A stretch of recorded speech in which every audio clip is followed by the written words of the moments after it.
Discovery and Bharat, Christian Constitution in a Hindu Nation is a book written by Sri Venkatesh ji, and I request Shefali Akka to speak a few words and do the launch of this upcoming book.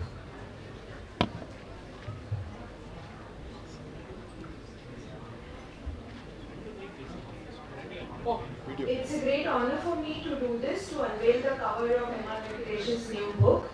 As I said, this literature festival is actually about literature. We not only launch books here, we also launch the covers. The book is called Discovery of Bharat, Christian Constitution in a Hindu India. And if you see the cover, it's a remarkable cover actually. If you look at it, the kind of symbolism that is there. You can see the parliament building, the circular parliament building, and inside it is the constitution. And if you can see that on one of the vertices of the constitution, what do you see? Do you see anything? Do you see anything on the front vertex of the constitution block, of the cube that's inside the parliament? Yes. So that symbolizes the Christian constitution in a Hindu nation. And what is that symbol of the Hindu nation that has been kept out? Who can tell me? What is it? Come on, look at it. What is it that's been kept out of the parliament? Lamp. What does the lamp signify? Light, inner light, Hindu Dharma. So this is what the cover suggests, that the Christian institution has been imposed upon a civilizational state, that is Bharat, and that is why what we are trying to do is basically fit a square peg into a round hole, and that is basically the reason of majority of our problems as a civilizational state. I am sure that we will all be looking forward to read this book, and all the best to M.R. Venkatesh ji. It's a remarkable idea, and I am glad somebody is talking about it. Because so far the only discussion in India, it's become like that if you criticize the constitution, oh my God, you are a traitor. But a constitution is a book, it has been changed many times, and if this book talks about how the constitution was framed, what were the ideas and what were the thoughts behind it, I think it's a discussion that should be welcomed. All the best. Who created this picture? Keshav ji created this picture. Give a big round of applause for Keshav.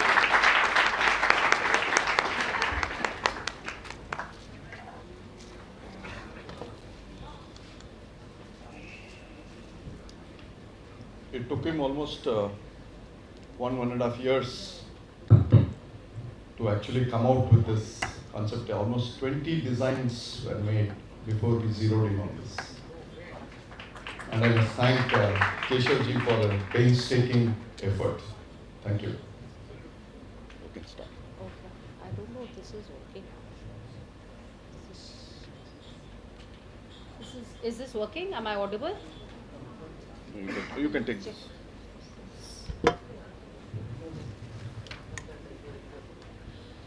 So, namaste again, hello again, here I am. Maybe you're getting too much of me, but I promise you this is the last one. And Venkatesh ji will be there to keep your interest. We are going to be discussing statecraft. And as you may have guessed, my all-consuming interest in statecraft comes from reading not just Kautilya's Arthashastr, but all the Purans, which have this element, also the Kural, and also other people who have written after Kautilya. So I think what will happen here is that I will talk about the past, Venkatesh ji will talk about contemporary reality, about India today and in the past 70 years or during the British period, and in the end or during the discussion you may be able to see a kind of melding of the past and the present, at least that is what I hope. So I will just start a little bit, just some opening remarks before I throw the ball in his court. Statecraft or Niti Shastra is one of the most important shastras that all rulers of India had to learn. And Niti Shastra is supposed to have come from Brahma, then it came to Prajapati, it came to Lord Shankar, and it was done by various different intellectual rishis, and it became smaller and smaller and honed to greater focus on humanity. And then we have the different Arthashastra manuals. There are 14 of them mentioned in Kautilya's Arthashastra. He mentions 14 teachers. So you see that the tradition of Niti Shastra, statecraft, is a deep, wide and intense one in our own Vedic Hindu tradition. And I will also say Indic tradition, although the word was just dissed some time ago, because the Buddhists and the Jains also have a very strong tradition. We will perhaps start with a discussion of democracy. Democracy in ancient India, democracy at the present. But since I think it would be good to have Venkatesh's ideas also, perhaps let's start with talking about democracy today in India, and then I'll talk a little about the past. You talked about so much of literature available in the Indian traditions about statecraft. My mind goes to Friday, the 13th, December 13th, Friday 1946. And Friday the 13th has got a Christian connotation. That is the day on which Nehru brings in the aims and objectives resolution in the Constitution Assembly. That is why we are all suffering from what is called as perestroika triophobia, the fear of Friday the 13th. And in that resolution, not one word about all that you spoke. Wasted breath, I would say, for you. Because right through the next 3 years, when we made the constitution between 1946 to 1949, November 26th, when it was closed, we said, look at France, look at Ireland, look at Germany, look at Italy. I don't know why we started looking at Italy so early. Okay. Then look at America. So we said, we the people from America. Then liberty, fraternity, equality from France. Then the constitution had this whole issue about democracy being from Greece and wherever. And nothing was even referred to in passing for this civilization which has existed for a minimum of 5 to 10,000 years. Not even in the passing. So, answering your question about democracy, it was as if it came from the West. And I stay in a place, my home is in a place south of Chennai, Nilagare. And as the crow flies 60 kilometers to a town called Uttarameru, the inscriptions of Uttarameru, of which books have been written, show the level of democracy that was prevalent in Tamil Nadu some 2000 years back, 1500 years back, the level of democracy. In fact, the Election Commission can borrow the entire manual of Uttarameru inscriptions and put it in its website. It will be so contemporary. But what we are taught in the first year of law colleges is demos comes from Greece, and democracy was given by the Greece, and but for democracy the world would be still a jungle. The problem is not, the previous session was about the enemies without. The problem is the enemies within. And holding, as Kandariji said, holding powers of high eminence in this country. That is the problem. I will just add a little bit more to that. He very rightly mentioned the Uttarameru inscriptions. But the roots of democracy in our country go far, far, far, far back. And the whole idea, if you remember, I explained the Saptanga state and the role of the king. Now, to untutored eyes, it seems as though it was a monarchy. But what was that monarchy like? Was the king some kind of whimsical person, like in Alice in Wonderland, you have the Red Queen, off with his head if I'm angry with him? Was it that kind of whimsical, totalitarian, autocratic rule? Absolutely not. the conduct of the king is written down in various manuals and was also explained to him through oral as well as familial methods. And there was the injunction on the king to consult with all his amartyas, that is the administration, everyone important, and not do anything without consultation. And here in passing, although it's not the subject, we must remember that the Queen Mother and the Queen were also part of that internal consultation mechanism. So you had the voice of women too. The king was in effect a person who ruled for the people, by the people is very late. We have that shlok from the Arthashastr which says, in the happiness of the people lies the happiness of the king. What pleases the people pleases the king. It's not his own self-interest which are important. So what does this encapsulate? In monarchy itself, it encapsulates the tenets of democracy, which is the welfare of the people. So this thinking, this Western thinking of monarchs, democrats as separate is something that our thinking has not agreed with. Again, I could go on to telling you how democracy has been mentioned in Panini, in so many of the earlier texts that we have. I won't do that. I'll just tell you one story. The story is of Amrapali. You may have heard her name. She was one of the most beautiful women in history. And she was a courtesan, a Ganika. Please don't think of her as a sex worker. She was much more than that. She was a Ganika. You can Google that word and find out what it means. And she was a Ganika from Vaishali. What was Vaishali? In around the 6th century before the Common Era, Vaishali was the leader of the democratic kingdoms of India. And their fight was with Magad. What was Magad? Magad was the one which espoused monarchy. So the Gana Sanghas, of which there is a whole list of Gana Sanghas, which is democracies, mentioned not just in the Arthashastr but also in our Itihas. These Gana Sanghas were, the most important were the Lichavis. Their importance remained even till the time of the Guptas. But anyway, she had a romance with the king of Magad, and in this romance was encapsulated the fight between the Lichavis of Vaishali and Magad. That means democracy and Ganasangha versus monarchy. And it was the way that Magad won which gave our political institutions the turn towards monarchy, although it was a very democratic monarchy.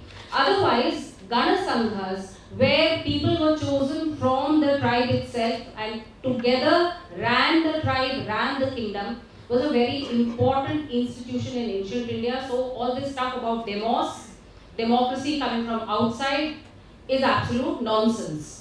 And it has only, you just have to study a few of our texts to understand that democracy is so rooted in India. Coming to 1947, when the British left, so India's demise was predicted, that this country is going to fall apart.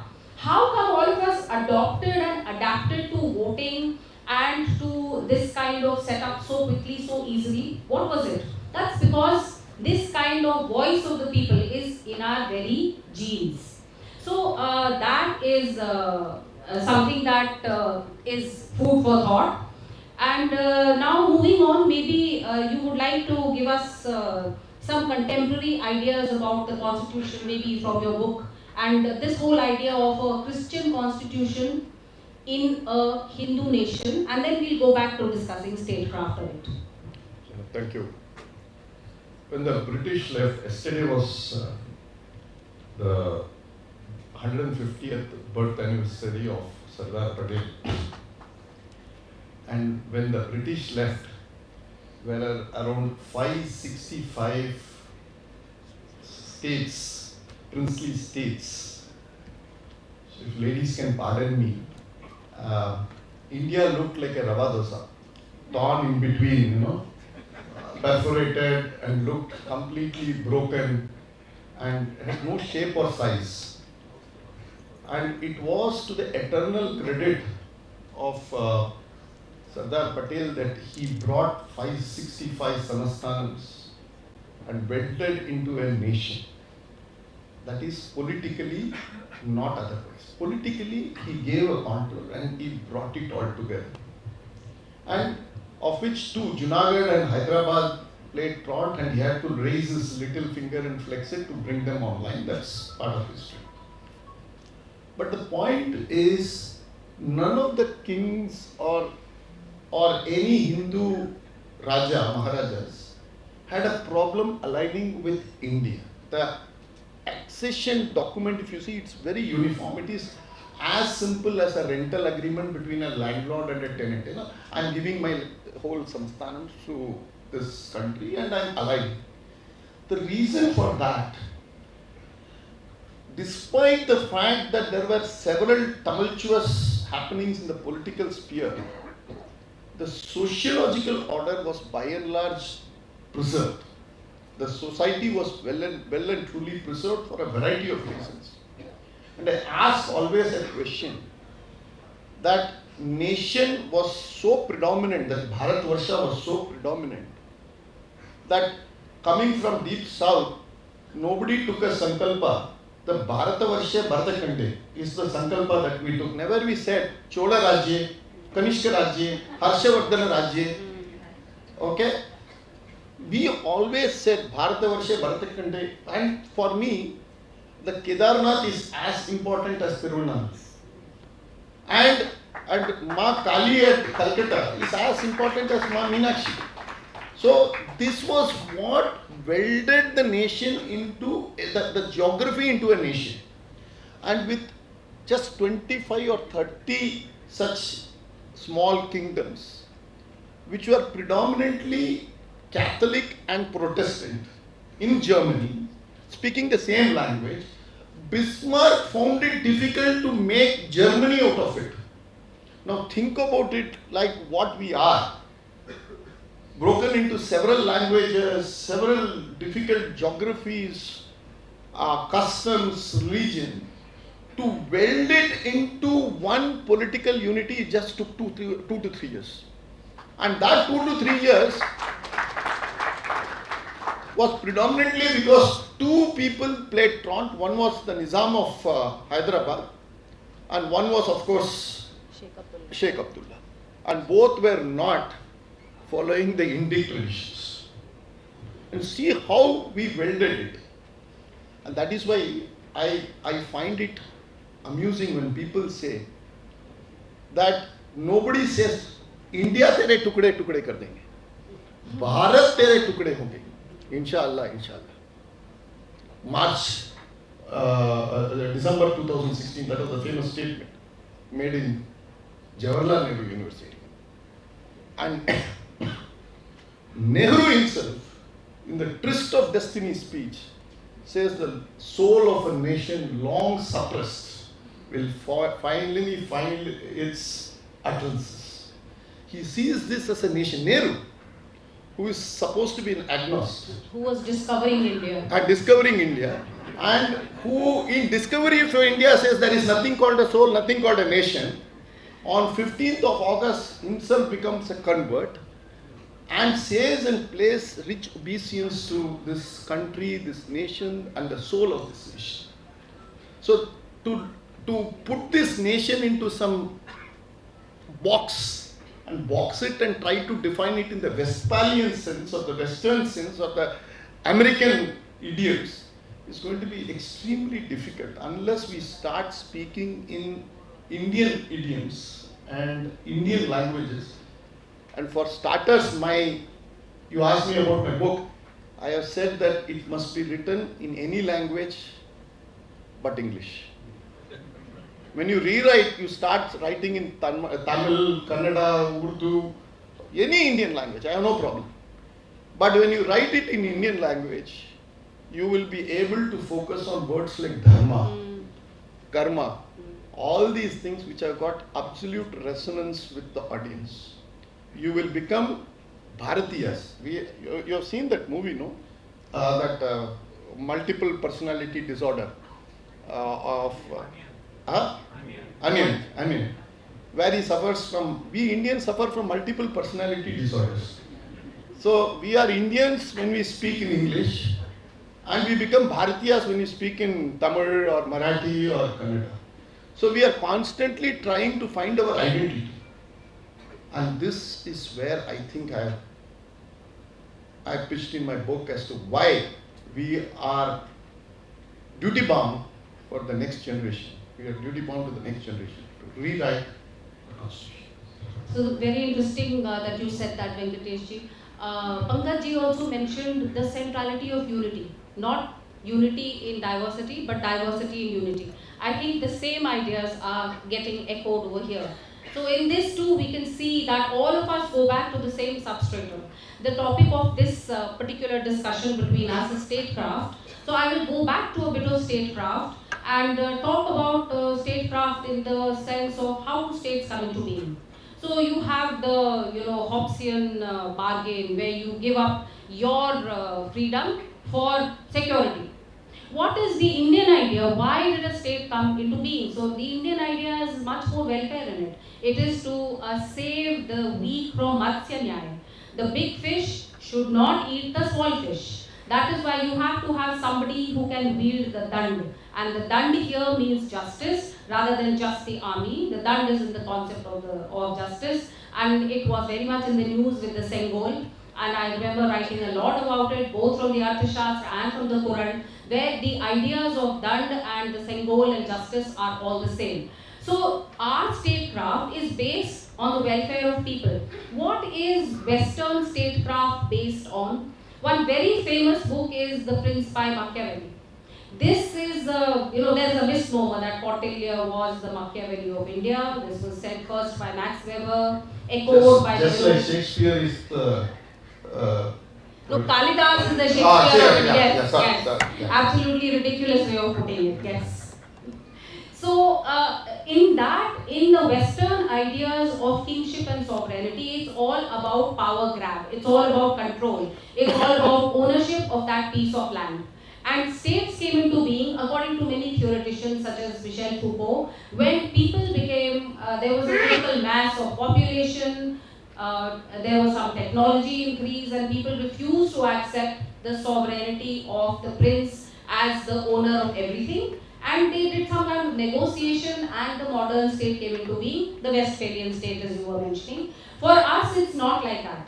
Again, as I had mentioned last time, the whole idea is in the last discussion, the whole idea is the welfare of the people. It is in that the happiness of the king lies. All the 7 prakritis must work together for the welfare of the people. This basic tenet of statecraft has stayed with us, whether it be Mauryan times, when Kautilya was guiding Chandragupta, or whether it be Shivaji Maharaj, or whether it be the Vijayanagar kingdom. This was very much there. Western narrative says that the Arthashastr and all its ideas were lost and then only discovered in the early 20th century. Some research will tell you that it was not so. It remained very much a piece of our statecraft. Now that statecraft has been completely ignored in making the constitution as it was. So would you like to shed some light on it? Yeah, I believe there is a project called Project Romanization. Now, Project Romanization, or what I call as the discovery, is basically an idea that flows from a papal order of 1494, where the Pope orders Christian kings in Europe to discover new lands. I do not know whether Nehruji had an idea about discovery when he thought about discovery of India. But discovery meant discover new heathen lands and convert them into Christian lands. And that is why we had discovery of America by Vasco da Gama. And that's why Portugal, we have East India Company by the British, by the Portuguese, by the French, by the German. But there are at least 7 East India companies that I could actually figure it out, who all came trying to discover India. And when they discovered India, what we are taught is that they came for trade. That is the biggest nonsense that we have to spittle. They came to propagate Christianity. So it's called God, Glory and Gold. Yes. And then that remnant of Christianity, which has been firmly embedded into our system, education, thought, legal, it's massified. That, believe me or not, we are all Christians. Hallelujah. Okay? It's not a laughing matter. It's a very serious and a sorry state of affairs that we don't even realize that we have all become Christianized to such an extent that we don't even a judgment like Shabrimala doesn't revolt the people. And it has been termed as constitutional morality. The words constitutional morality figures prominently in that judgment of how a civilization which had its own restraints on female women from entering a temple, a shrine, for thousands of years is sought to be broken through a constitutional mandate. Now, this is what I call the colonialism at play, Project Romanization well and truly at play, and the worst part is that we don't realize it. That is true. That is true. So maybe two more points that we will discuss. India has been for the past 1,000 years land which has been invaded, which has been colonized, and a lot of its own institutions have been in fact either destroyed or modified, but at the base something remains. There is that something which ties us all together. Again, I will refer back to what Pankaj said. There are some commonalities. That is how all of us identify no matter which part of the country we come from, and that is what still makes us come together. So what have been the results of this kind of invasion? They have been quite a few. Sometimes the nature of the kingdoms has changed, although they still try to retain the old ideas and the old frameworks. And if even you look at the way cities were made, look at the city of Jaipur. Jaipur is perhaps the only existent city today which is being designed the Hindu way. Otherwise, look at all other cities. They are not designed the Hindu way at all. There is a way of designing it which is again given in my favorite book, the Arthashastr. There's a total blueprint of how a city should be designed. So the invasions have had a very negative impact on the whole on our statecraft. What is your opinion on this, Venkatesh? See, as I said, the constitution is a patch magic. Actually, had there been a Word, Microsoft Word were available, we could have written the constitution in 2 or 3 days if you had a good typist. Okay. Control C, Control V also. In fact, one of my chapter is Control V, Control C.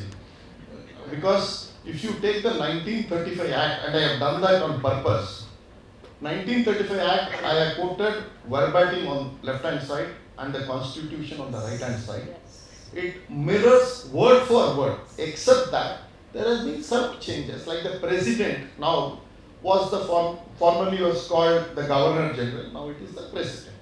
Formerly the Advocate General was called the Attorney General, Attorney General was called the Advocate General. So they have made some cosmetic changes. They have put a lipstick on the chimpanzee, that's all, and pass it off as some beautiful woman. We are not impressed. But the problem is we have elevated this constitution to the level of Bible and Quran. Single book, no discussion. Oh, this is Ambedkar's constitution, and Ambedkar in 53 said, I will burn this constitution. Nobody quotes that. Ambedkar was very clear, he would burn this constitution. It is in the records of the Rajya Sabha.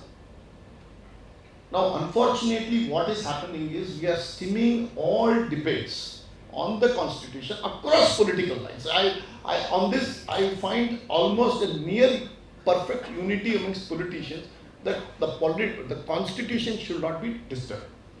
The constitution has also put us in good stead in several spheres. Let us be very clear. The constitution has been working tremendously well in certain places, but when it comes to civilizational aspects, it has been an abject failure. So the bell rings, that means yes. Also, the last thing before the Q&A is just to think about the way forward. So I would again succinctly put it as putting Dharma back into our statecraft, and constitutional morality can be substituted by Dharma. Dharma is not religion, as all of us here know very well. Outside is the book Your Dharma and Mine by Shatavadhani Shri R. Ganeshji. Anyone who has any doubts can read that book and understand the description and the exactitude and the minuteness with which Dharma is described in all its 5 aspects. So according to me, that is the way forward. Constitutional morality should melt or go away into Dharma. What do you say, Venkateshji? It will be drinking whiskey with lassi. I am very clear about it. The Dharmic way can probably have parts of constitutional morality, but Dharmic way is independent of it. The Dharmic... So shouldn't we change the idea of constitutional morality? That is what I meant. Obviously, but that we have been trying, though I have just put it very lightly. What I intend to say is that it is so much etched, and constitutional morality is Christian morality. Christian morality is now Western morality. Western morality is probably American morality, which we all follow. We don't even understand what we are talking, the idioms, the phrases that, let me be very blunt with you, that most of our elites, the judges, the media people, want endorsement from abroad. And I tell you, you are seeking an endorsement from abroad. A Shabrimala judgment was written not for the Indian audience, it was written for a Western audience. Let us be clear about it. To get Sabashi from a Western audience, if you start doing all these things, this is where we will end up. So, to answer your question, unless we start cleansing from below, Yes. it's not a top-down approach, it has to be bottom-top approach. And say that all of us rewrite certain things and understand that this is where it should be. The benchmarks has to be changed. The coordinates of our destination has to change completely. And then only we start ending up with something bigger and better. Thank you, Venkateshji. We draw to an end of our discussion, but the floor is open for questions, if any. If anyone would like to ask questions. Hello, check. My name is Srinivasan. I have come here with my wife Sharda, and incidentally she is an advocate herself. God bless her and God bless you. But fortunately she is no more practicing in any courts. Just read that. God bless the court. Okay, and we have been enjoying this Western Ghats Village Festival, and it has been a very enduring experience. See, we have been talking so much about say Christianization and whatnot, Hindu Dharma, say Dharmic. See, why is that still we are say thinking or not even thinking to announce boldly that Bharat is a say Hindu nation? Why is there so much of thoughts is still going on, and why we are not say very bold and stubborn? See, what is stopping us? Since it's a very, very easy question, I pass it on. Not so easy. I'm going to say one line and pass it back to you. So I think it's because of a lack of consensus. If you took a vote on this, I think, I don't know about the city of Coimbatore, but I'm living in Delhi, you would not get a vote in favor of this. So there's a lack of consensus, understanding, awareness amongst people, and I think we have to work on that first before we announce any such thing. What about you, Venkatesh? You can clap a bit louder. You don't have to be hesitant. So endorse your views, but my understanding is we are a Hindu nation.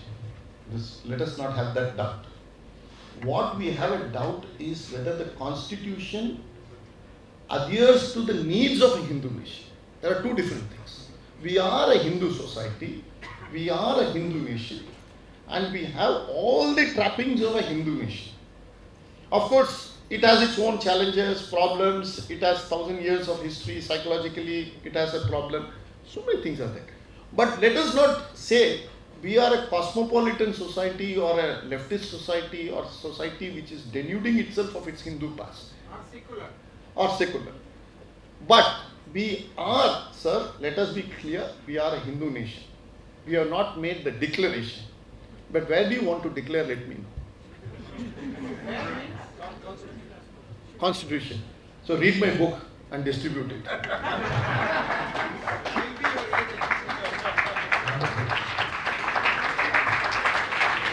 We thank the speakers for their thought-provoking discussion and bringing to light that governance has always been rooted in Dharma, not dogma. Thank you, They Ji. reminded us that democracy is not a Western import, but part of India's very genes. That Danda and Sengol alike stand for the welfare of all, and that reclaiming our idioms and statecraft is essential to rediscovering the true spirit of Bharatiya. We request Shri Tamil Kumaranji to felicitate M.R. Venkatesh.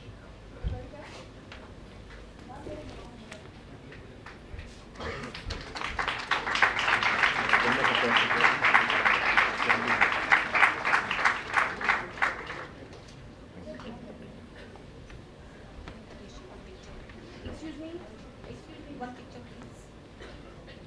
The conspiracy is complete.